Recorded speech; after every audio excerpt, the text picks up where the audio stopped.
Sobat KBRI, mau tahu 7 fakta unik bahasa Indonesia di mata dunia? Ini dia. Yang pertama, bahasa Indonesia berada di urutan ke-9 bahasa yang paling banyak digunakan di dunia. Jumlah penuturnya sekitar 260 juta. Faktanya, bahasa Indonesia dipelajari di 56 negara, seperti Amerika Serikat, Kanada, Vietnam, dan juga Prancis. KBRI Paris bahkan mempunyai program BIPA yang tujuannya mengajarkan bahasa Indonesia ke orang Prancis sesuai kebutuhannya. Yang kedua, penelitian di London School of Science and Technology pernah membahas rekaman audio untuk menebak bahasa yang digunakan seseorang, dan bahasa Indonesia menjadi peringkat ke-10 sebagai bahasa tersulit dikenali lewat rekaman audio karena penuturan bahasa Indonesia yang terkesan tidak memiliki irama dan juga cenderung lurus. Yang ketiga, mahasiswa yang sedang menempuh pendidikan tinggi di Vietnam memiliki minat yang besar terhadap bahasa Indonesia. Di bulan Desember 2007 lalu, pemerintah Ho Chi Minh City telah menetapkan bahasa Indonesia sebagai bahasa resmi kedua yang akan diprioritaskan setelah bahasa Vietnam. Yang keempat, calon perwira Kamboja harus mampu menguasai bahasa masyarakat Nusantara, bukan tanpa alasan. Rata-rata buku panduan serta taktik perang yang dipakai negara Kamboja dibuat oleh perwira militer Indonesia. Yang kelima, salah satu universitas di Mesir, yakni Universitas Suez Canal, telah meresmikan Pusat Studi Indonesia atau biasa disebut PSI pada tahun 2012 lalu. Mesir juga sudah lama mendalami bahasa Indonesia dan juga turut mempopulerkan bahasa Indonesia.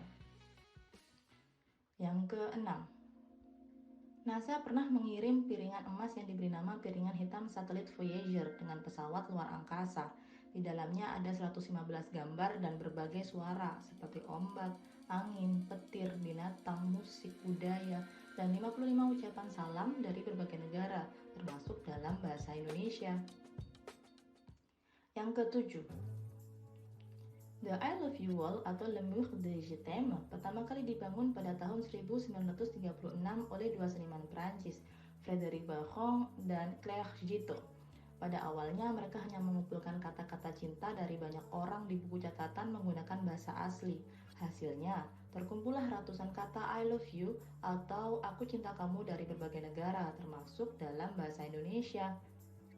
Gimana menurut kamu? Semakin cinta dong dengan bahasa Indonesia?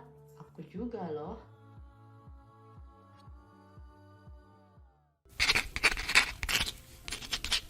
Penggalan isi Sumpah Pemuda ini menjadi dasar kita sebagai warga Indonesia untuk dapat berbahasa Indonesia dengan baik dan benar.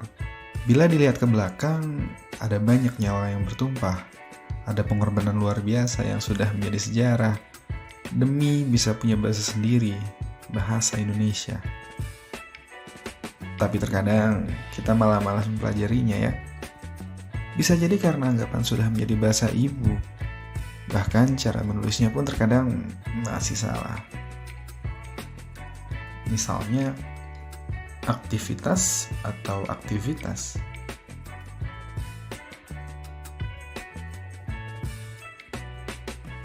Praktek atau praktik.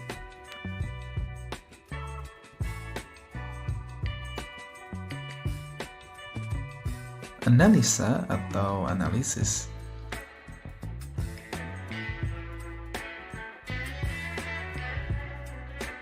Resiko atau risiko.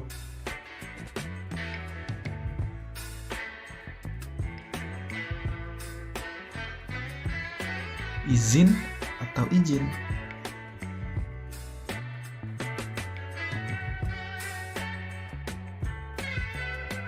Nafas atau napas.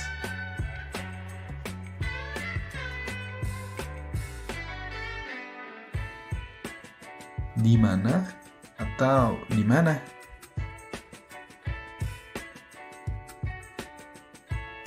Semoga jawaban kamu benar semua ya.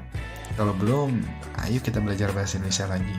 Contoh tadi hanya untuk kata baku saja, belum membedah aspek lain yang kalau dipelajari lagi, ternyata bahasa Indonesia yang kita anggap mudah bisa menjadi cukup kompleks. Kalau memang kamu cinta sama bahasa sendiri, siap belajar lagi ya. Semoga video ini dapat menginspirasi kita semua untuk mau terus belajar bahasa Indonesia.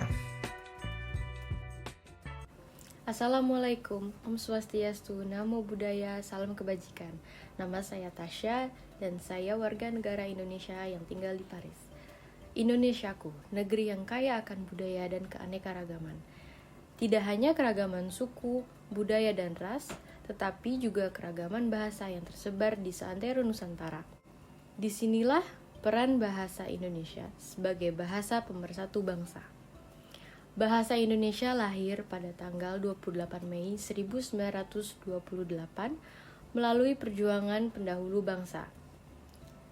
Bahasa Indonesia mempersatukan kita, meskipun kita memiliki perbedaan suku, ras, dan bahasa daerah. Penduduk Indonesia saat ini telah mencapai jumlah 275 juta jiwa, menjadi negara dengan jumlah penduduk keempat terbesar di dunia. Dengan kekayaan sumber daya manusia ini, Indonesia berpotensi untuk memainkan peran penting di dunia internasional. Generasi muda saat ini menghadapi tantangan globalisasi di mana menomorduakan bahasa Indonesia dengan bahasa asing. Tentu tidak ada salahnya mempelajari bahasa asing, tetapi kita sebagai generasi muda harus sadar bahwa kita memiliki tanggung jawab untuk melestarikan bahasa Indonesia, bahkan membawa bahasa Indonesia di kancah internasional. Kita harus bangga berbahasa Indonesia. Marilah kita berbahasa Indonesia yang baik dan benar agar kita dapat menjaga kekayaan bangsa yang kita cintai ini, bangsa Indonesia. Utamakan bahasa Indonesia, lestarikan bahasa daerah, dan kuasai bahasa asing. Salam literasi.